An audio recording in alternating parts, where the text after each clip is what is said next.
he's like grabbing my breasts, he's touching my thighs, he rips my underwear off, and then he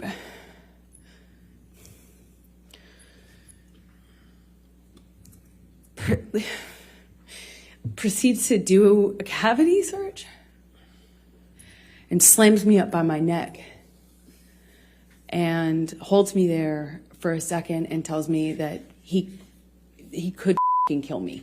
Oh, I've been looking at a few clips of Amber Heard's testimony from day 14 of the trial with Johnny Depp, and I've got to be honest, I've changed my opinion. I've made a couple of videos on this trial already, and in both of those I was very critical of Amber Heard, and to be honest, I hadn't really listened to her side of the story, so it was really interesting to hear her testimony yesterday. So in today's video, we're going to take a look at some of the highlights from Amber Heard's testimony, and hopefully that way you can see why I feel I've been fooled a little bit. I feel I've been fooled by the press, by Johnny Depp and his lawyer, by the psychologist that Johnny Depp hired who diagnosed Amber Heard with 2 personality disorders, histrionic and borderline. It's all very complicated and very nuanced, but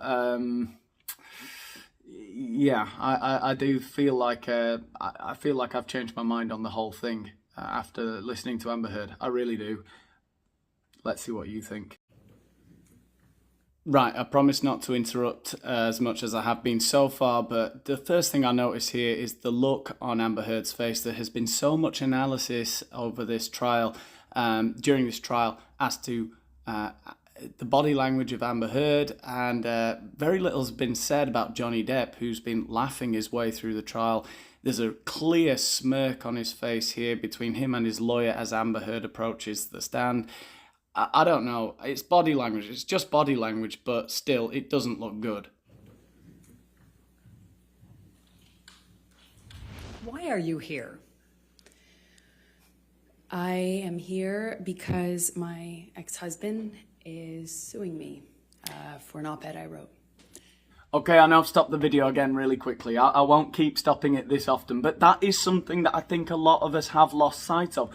The very reason that they're in court is because Johnny Depp is suing Amber Heard for an op-ed that she wrote, I think it was in the Washington Post, where she alluded to having been in an abusive relationship, and she talked about how women find it difficult to denounce, to report abusive men when those men are men in positions of power or very well known. And it's kind of ironic that she writes that and then her ex-husband sues her for $50 million. 50 million or 100 million, I can't remember. It's not saying it proves her point, but you know. It is interesting to bear that in mind. That's the reason they're in court. Johnny Depp is suing Amber Heard. Not because she's reported him. He's suing her for an op-ed which alluded to her having survived an abusive relationship without even mentioning his name. That's probably quite important to bear in mind. And how do you feel about that?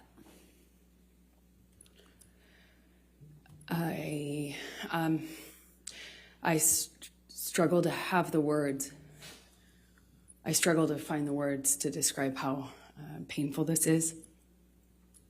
This is horrible for me to sit here for weeks and relive everything. So we were secretly dating, and then, you know, it was beautiful. It was. I felt like this man knew me and saw me in a way that no one else had. I felt he understood me. I felt he understood where I came from. I felt that, like, when I was around Johnny, I felt like the most beautiful person in the whole world. Do you remember the first time that he physically hit you? Okay, so we're going to get into the, frankly, the very difficult part of Amber Heard's testimony, the very uncomfortable part, very uncomfortable to listen to, where she describes in some detail the abuse she suffered from Johnny Depp. You can choose to believe it or not. There's not really any solid evidence on either side that any abuse happened, or any evidence that it is going to be accepted in court.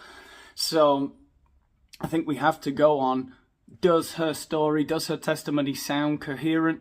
She's a professional actress, of course, we need to bear that in mind as well.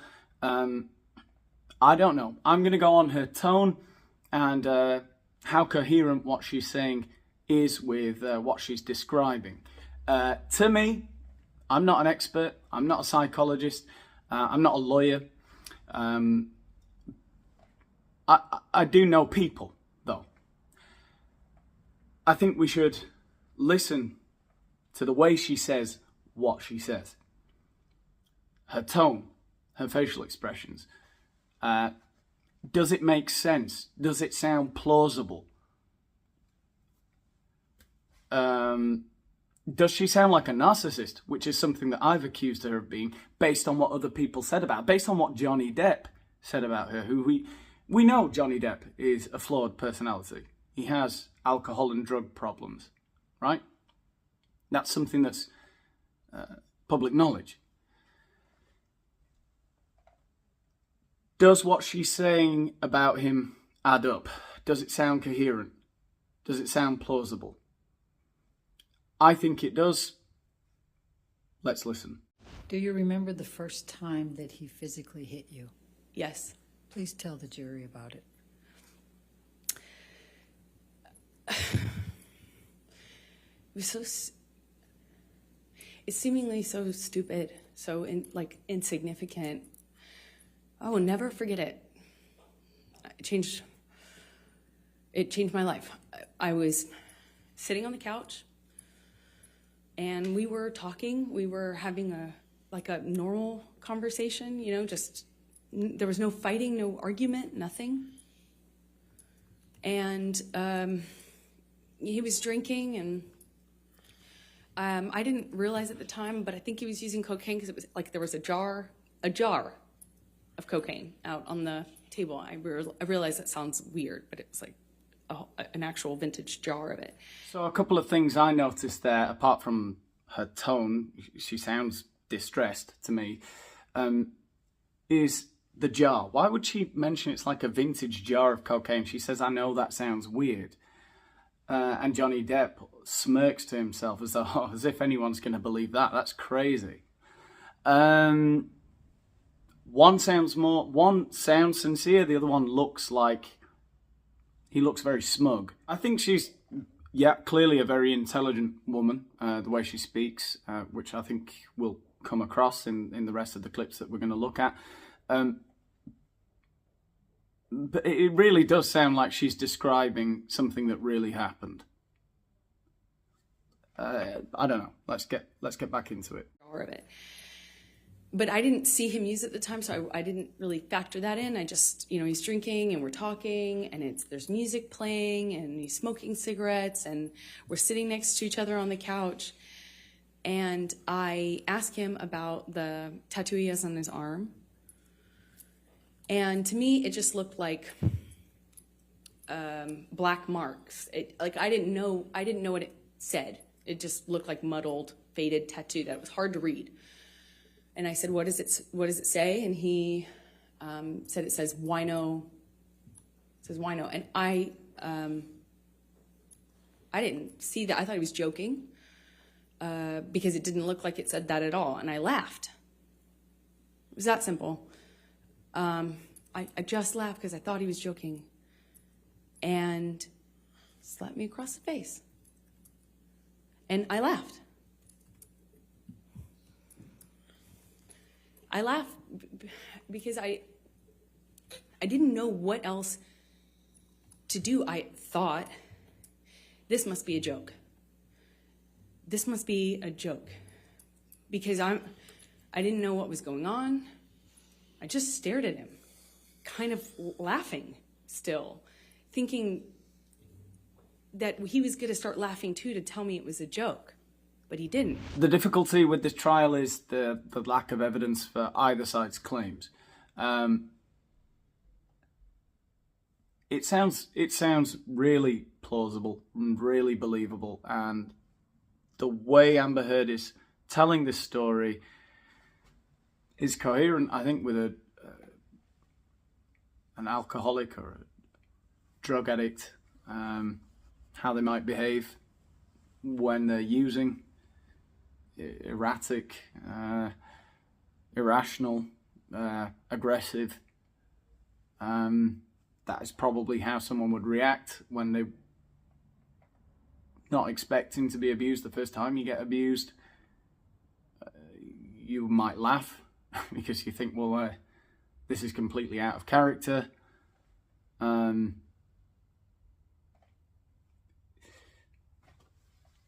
Please describe for the jury some of the cycles you had with Mr. Depp through 2012. So in 2012, the violence was pretty, relative to what it became, pretty, slapping, backhanding. Well, it went from this eggshell kind of, you're walking on eggshells, nothing you're doing is kind of right, but you don't know what you're doing wrong. And then I was doing something wrong clearly, but it was unclear within the scope of an argument what I was defending myself against. So it would shift from a rumor he had heard that I was with a friend, or I had been photographed standing too close to a male person. That was a person I had had something with, and I was lying to him about, and it would be eggshells, accusations, and then he would explode. It started with throwing things, destroying the property, and screaming at me. I remember the screaming at me was the worst, because I kind of always felt like I had done, I had to defend myself. I had to tell him so he didn't think these things were true. And sometimes, he would shift accusations while I'm trying to dispel one accusation. He'd start another one, and nothing I could do to calm him down. It seemed like I'd walk away, and that would make it worse. I remember in my apartment in Orange, he would grab me by the hair, or he'd grab me by the arm, pull me into him, scream at me that way. He'd smash things around me, then he would smash things very close to me, and then he would just hit me. And it started with slapping, and it got to be like repetitive slaps where he'd hold me in a position and slap me multiple times in a row.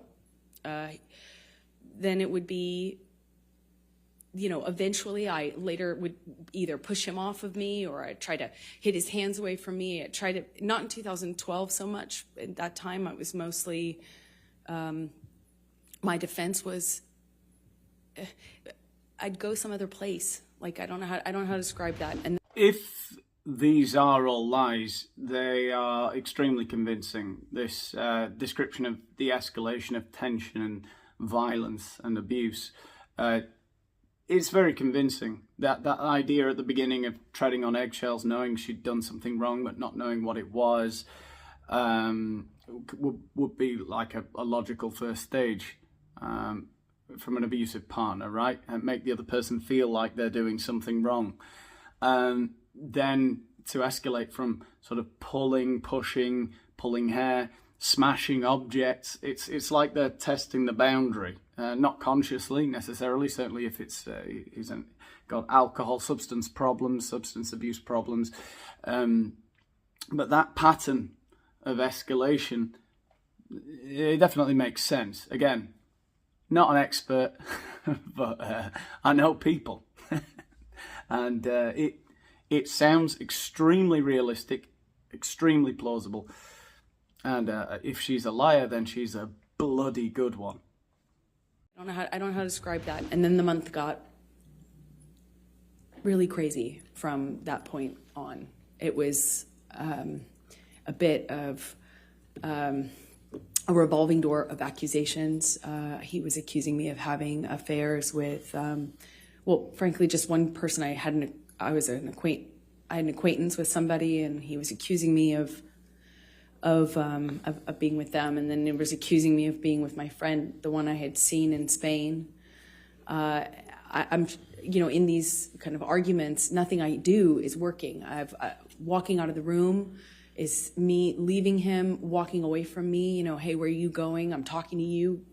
That it went from that to pulling me in by my arm, still shouting about the accusations. I'm trying to diffuse the situation by trying to tell him I'm not sleeping with this person and I'm not sleeping with that person. And it was kind of, as soon as it seemed as though I had convinced him of one, there was somebody else he was sure I was sleeping with. And it was a revolving door at that time. A painting I had hanging on the wall, done by my ex, who's an artist. That was, one day he was convinced that was proof I was sleeping with her or having an affair with her. Going on body language, facial expressions, this does not look like a woman who is enjoying the attention. Frankly, it just doesn't look like a narcissist. It looks like someone who's recounting something that she'd rather not recount, and she does look like she's suffering. She looks distressed. That's my opinion. I can't help it. I've gone full circle. I've gone from she's a narcissist, she's a witch, whatever. I don't know. It really sounds convincing. It really sounds like the testimony of someone who has been abused, because it's so plausible, because of her tone, because of her facial expressions. If we're going to go on evidence, well, then both of them are lying. No? There doesn't seem to be much evidence on either side that's been accepted in court, at least. And is this a picture that you took of yourself in March of 2013? I did. Your Honor, I'm going to move the admission of Defendant's Exhibit 170A. Any objection? No objection, Your All Honor. right, 170A in evidence. You can publish the picture. Thank you, Your Honor.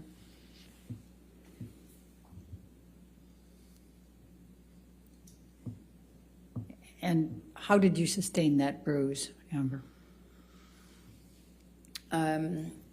I had thrown Johnny slapped me. I walked away from him, and that made it worse. We got into like a shouting match. And he kind of did this thing with his body where I could tell he was going to hit me again. I picked up I remember it kind of like a little pot, not a pot, but like a vase. And I remember I got away from him enough. As he reels back, I threw it in his direction, and actually managed to get away before he got me. He grabbed me by the arm, and he kind of just held me on the floor, screaming at me.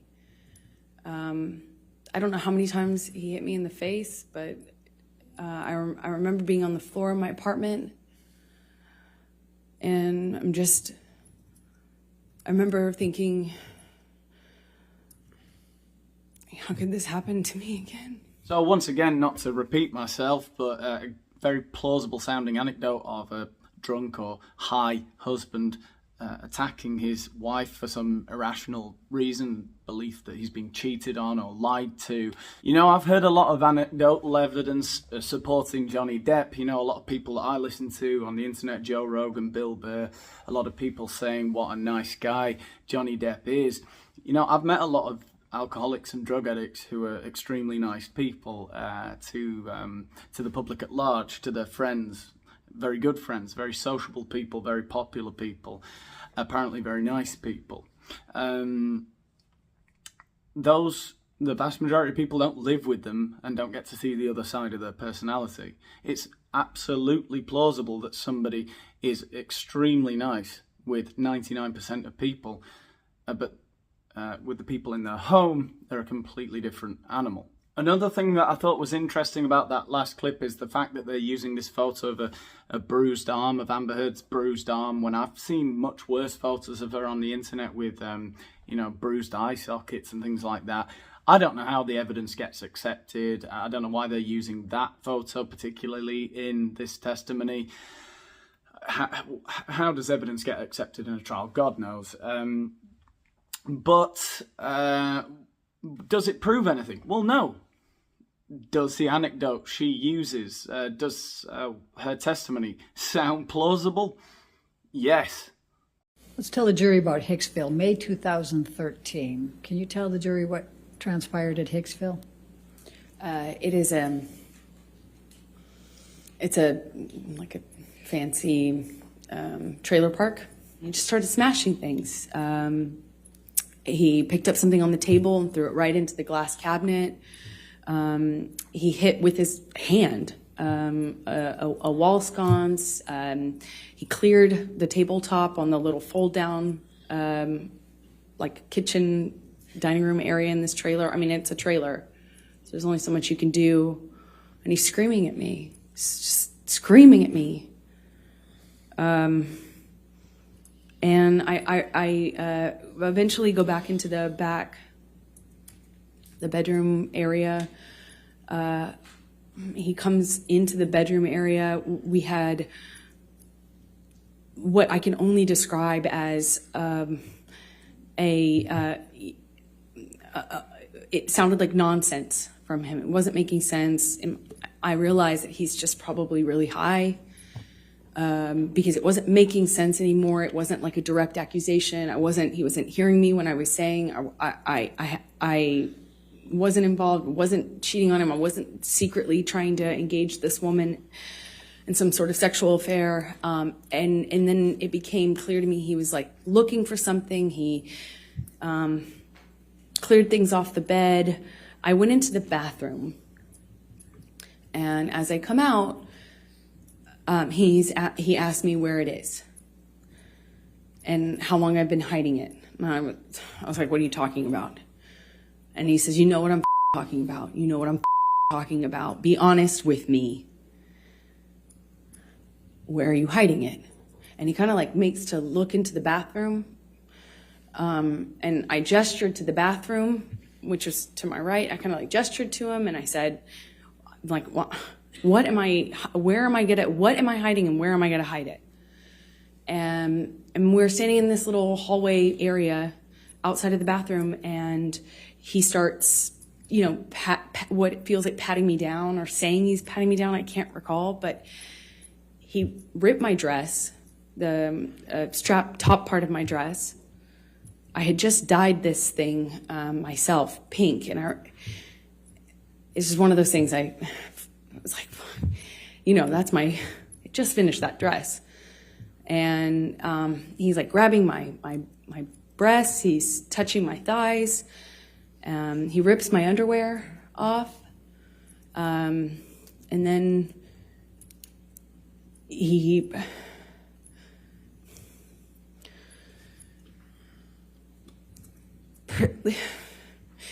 proceeds to do a cavity search. It's a bizarre thing to lie about. It's a very, very specific thing to lie about. That's something to make up. I don't think she is making it up. It sounds real again. She sounds distressed again.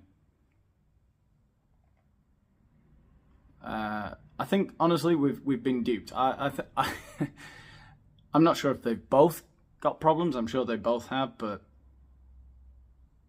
it's insane. I've got to say, I don't think this sounds. It just doesn't sound like a lie.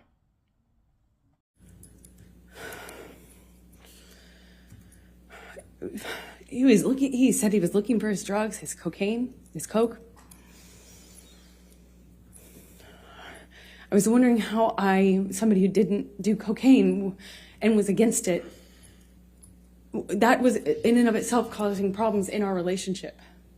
How could I hide? Why would I hide his drugs from, like he was insinuating that I was doing it or something? It made no sense. And he was telling me we're gonna conduct a cavity search, shall we? Like, just shoved his fingers inside me.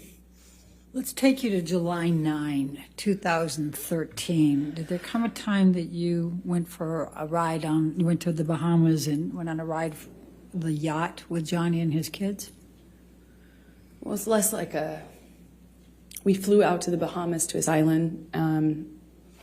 He was selling the yacht to J.K. Rowling, and he wanted to kind of have a goodbye trip on the yacht. So it was docked off the island, and I went with him and his kids, who I had quickly developed a bond with and loved. And we brought a friend along with us, I think, to kind of help.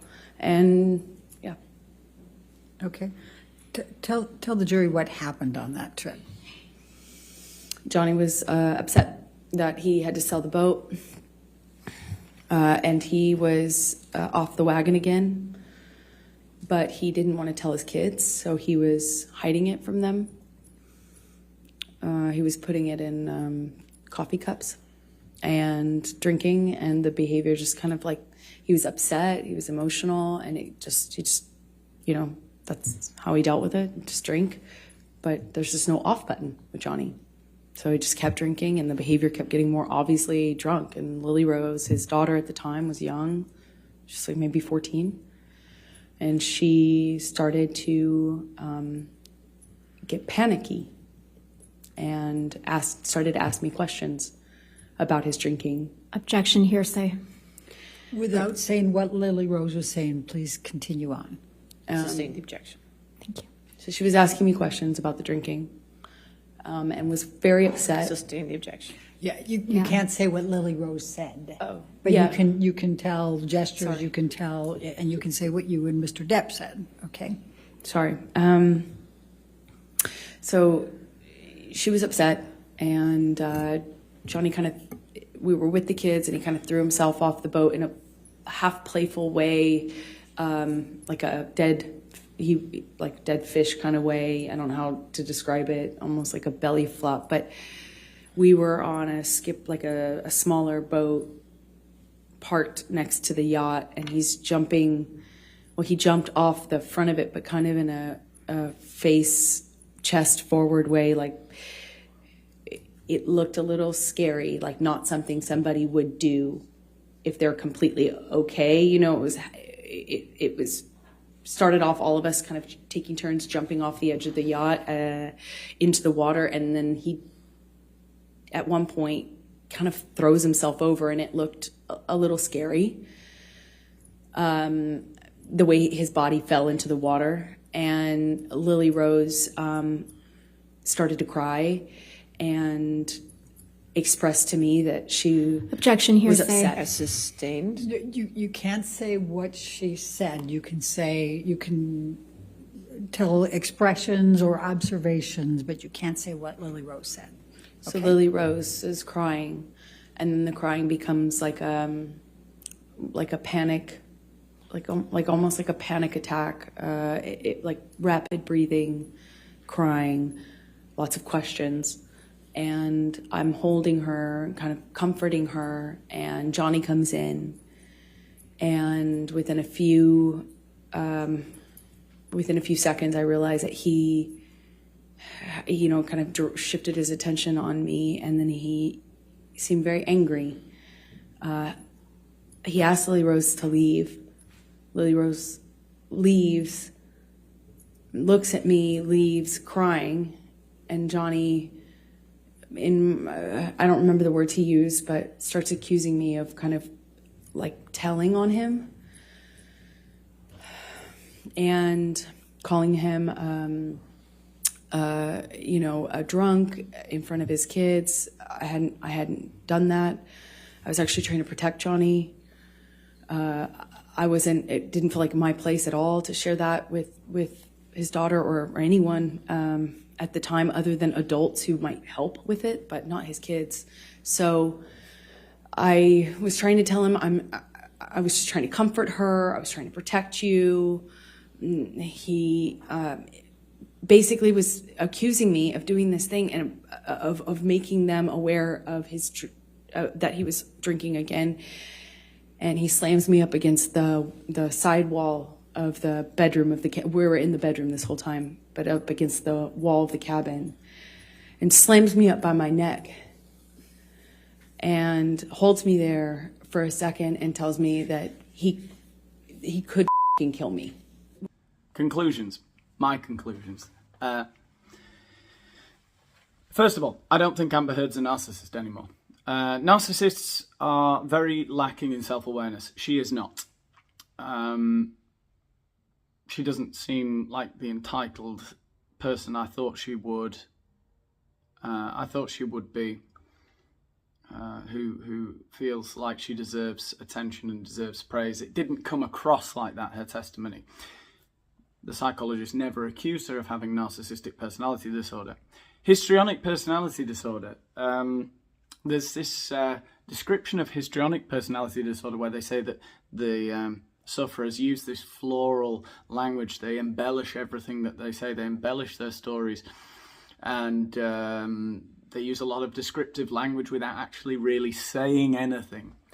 I didn't get that from Amber Heard at all. I thought she was very precise in what she said and concise. She seemed distressed, didn't seem like she wanted the attention, didn't seem like she felt like she deserved the attention. Borderline personality disorder. Possibly, yeah, maybe she does have fear of abandonment. Often you'll find that borderline personality sufferers are very eloquent, very convincing in their speech, that they tend to be quite honest. So that was the thing with histrionic and borderline. I really don't see how you can be both. But anyway, I'll leave that to the psychologists. So that's the personality element.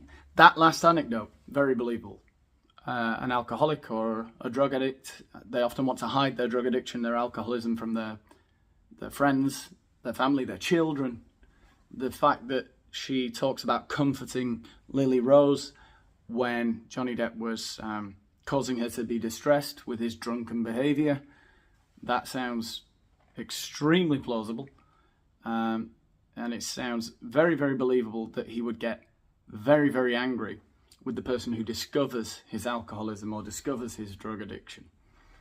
Because, of course, he says he doesn't have a problem with drugs and alcohol when I think kind of most people accept that he does.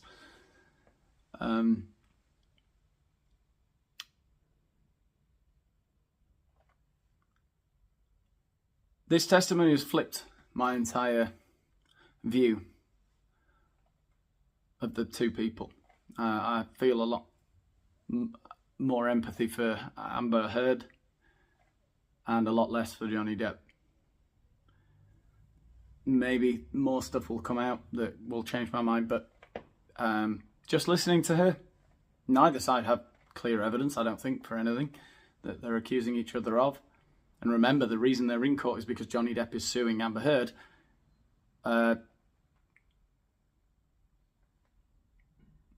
It's clearly a very complex case.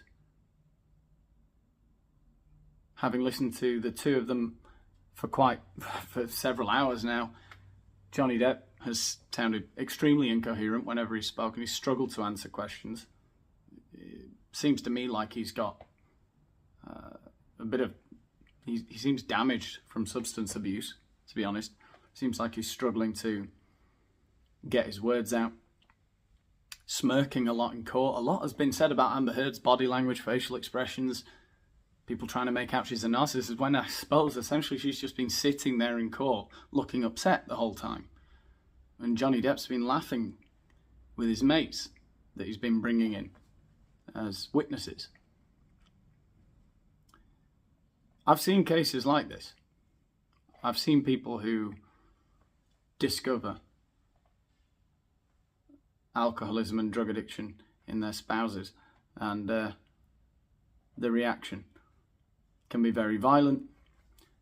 The reaction of people around them can be disbelief, and the alcoholic or drug addict can convince other people that their spouse or their discoverer, whoever that may be, is delusional. I think that's what's going on here. Honestly, I do. Changed my mind.